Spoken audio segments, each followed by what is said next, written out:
بسم اللہ الرحمن الرحیم۔ السلام علیکم ناظرین۔ جن لوگوں کو رات کو سوتے وقت برے خواب آتے ہیں تو وہ روزانہ سورہ فاتحہ اور آیت الکرسی پڑھ کر سویا کریں، اس سے کبھی برے خواب نہیں آئیں گے۔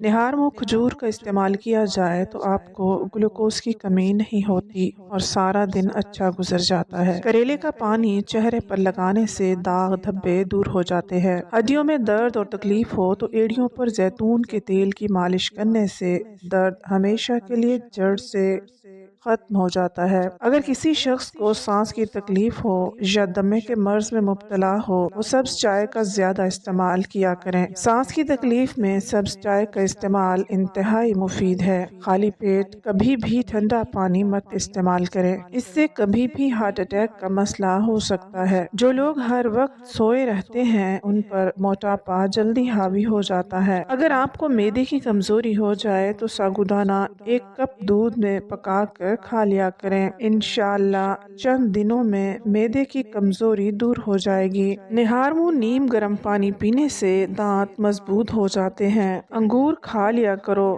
اس سے دماغ تیز ہو جاتا ہے اور اس سے آپ کے دماغ کی صلاحیت میں اضافہ ہوتا ہے اور جسم میں بیماریوں کے خلاف لڑنے کی قوت پیدا ہوتی ہے۔ لہسن کا رس نمک میں ڈال کر پینے سے پیٹ کا درد ختم ہو جاتا ہے۔ اکثر عورتوں کی خوبصورتی کے اندر موٹاپا رکاوٹ بن جاتا ہے۔ ان عورتوں کو چاہیے کہ کھیرا اور شملہ مرچ کا زیادہ استعمال کریں، وزن میں کمی آ جائے گی۔ بھنڈی کا سالن استعمال کرنے سے خون میں شوگر کی مقدار نہیں بڑھتی۔ ناخنوں کا رنگ پیلا ہونے لگے تو یہ یرقان ہونے کی علامت ہے۔ مرغی کے پنجوں کی یخنی پینے سے پٹھے اور جوڑ مضبوط ہو جاتے ہیں۔ کھڑے ہو کر آٹا گوندنے سے کمر کی تکلیف بڑھ جاتی ہے، اس لیے بہتر ہے ہمیشہ بیٹھ کر آٹا گوندیں۔ مچھلی کھانے سے بدن کے درد میں قدرتی طور پر آرام مل جاتا ہے۔ پاؤں کے تلووں پر تیل لگا کر سونے سے زندگی بھر بڑھاپا قریب نہیں آئے گا۔ سونف اور مصری کو پیس کر کھانے سے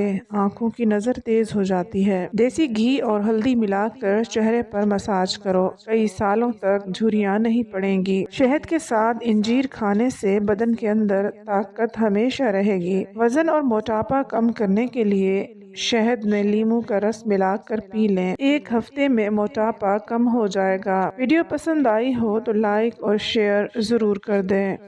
اگلی ویڈیو تک اجازت دیں۔ اللہ حافظ۔